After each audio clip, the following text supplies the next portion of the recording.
মানে ও দুবারের মতো অশিক্ষিত, থাকতে ক্লাস পারে। 12 পাস, একটা ওর কোনো বোধ বুদ্ধি আছে কোনটা জিতলো কোনটা হারলো?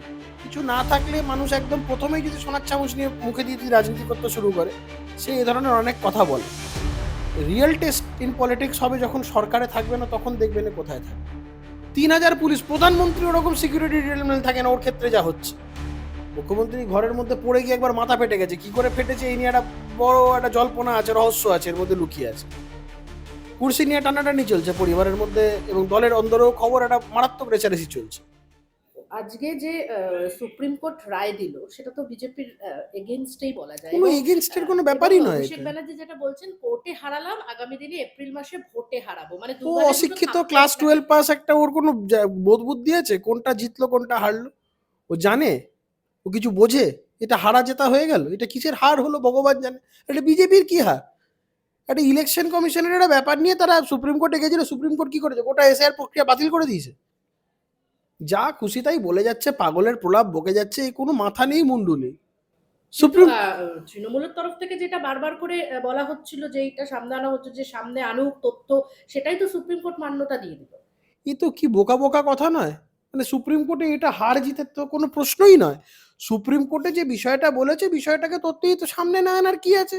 এটা তো অ্যাকর্ডেন্স উইথ ল তো না হওয়ার কোনো কারণ নেই।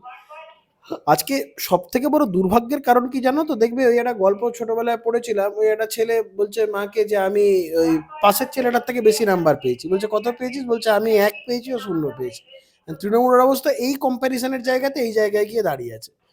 তো সেক্ষেত্রে পাগলের প্রলাপ বকছে এগুলো। আর ইলেকশন কমিশনের সাথে বিজেপিকে সমর্থক করে দিচ্ছে। এই গোটা প্রক্রিয়াটা তো ইলেকশন কমিশনের প্রক্রিয়া, এখানে বিজেপির কি লেনা দেনা আছে? কিন্তু বিজেপির হয়ে আজকে কাজ উল্টো দিক, করছে তৃণমূল তো বারবার আমরা তো করে ইলেকশন কমিশনের বলছে। বিরুদ্ধে এক এক সময় আমরাও আওয়াজ তুলছি। এই যে ফর্ম 7 যে জমা নেওয়া হচ্ছে না বিভিন্ন জায়গায়, এটা যদিও স্টেট মেশিনারিকে কাজ লাগিয়ে তৃণমূল করছে, সবকিছুই করছে, কিন্তু আমরা বলছি ইলেকশন কমিশন কেন এই বিষয়টা যথাযথভাবে দেখছে না? এগুলো পাগলের প্রলাপের মতন চিৎকার করছে। সুপ্রিম কোর্ট যদি বুঝতাম যে গোটা এসআইআর প্রক্রিয়া বাতিল করে দিয়েছে, পশ্চিমবঙ্গের ক্ষেত্রে এসআইআর লাগু হয়নি, তখনই পাগলের মতন প্রলাপগুলো বকতো, ঠিক ছিল। তো ও এপ্রিলে সতীদাহ হারাবে। প্রতিদাহ, সতীদাহ প্রতিদাহ যে বোঝে না, যে সতীদাহকে প্রতিদাহ করে দিচ্ছে, তো তার থেকে জ্ঞান শুনতে হবে?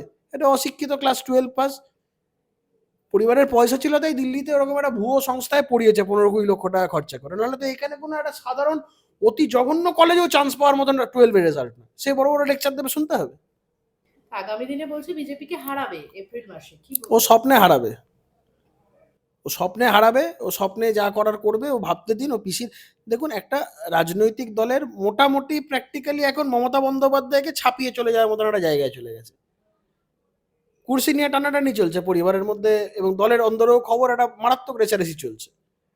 মুখ্যমন্ত্রী ঘরের মধ্যে পড়ে গিয়ে একবার মাথা ফেটে গেছে, কি করে ফেটেছে এই নিয়ে একটা বড় একটা জল্পনা আছে, রহস্য আছে, এর মধ্যে লুকিয়ে আছে। এখন বলছে, অনেকে বলছে যে এই চেয়ার কুর্সি নিয়ে টানাটানির মধ্যে অনেক কিছু ব্যাপার আছে। 3000 পুলিশ নিয়ে ঘোরে, 3000 পুলিশ, প্রধানমন্ত্রী ওরকম সিকিউরিটি ডিটেলমেন্ট থাকে না, ওর ক্ষেত্রে যা হচ্ছে। তো কোনো কোয়ালিফিকেশন নেই, একটাই কোয়ালিফিকেশন, পিসির ভাইপো, পিসি রাজ্যের মুখ্যমন্ত্রী। তো এগুলো প্রথম থেকে কোনো রাজনৈতিক সংঘর্ষ নেই, কোনো রাজনৈতিক বলিদান নেই, কোনো রাজনৈতিক আত্মত্যাগ নেই। কিছু না থাকলে মানুষ একদম প্রথমেই যদি সোনার চামচ নিয়ে মুখে দিয়ে যদি রাজনীতি করতে শুরু করে, সে এ ধরনের অনেক কথা বলে। রিয়েল টেস্ট ইন পলিটিক্স হবে যখন সরকারে থাকবে না, তখন দেখবেন এ কোথায় থাকে। ওই ভানুয়াতু ফানুয়াতু ওইসব যে আইল্যান্ড ফাইল্যান্ড আছে, তখন দেখবে পালিয়ে যাবে, হয় জেলে থাকবে না ওসব জায়গায় থাকবে।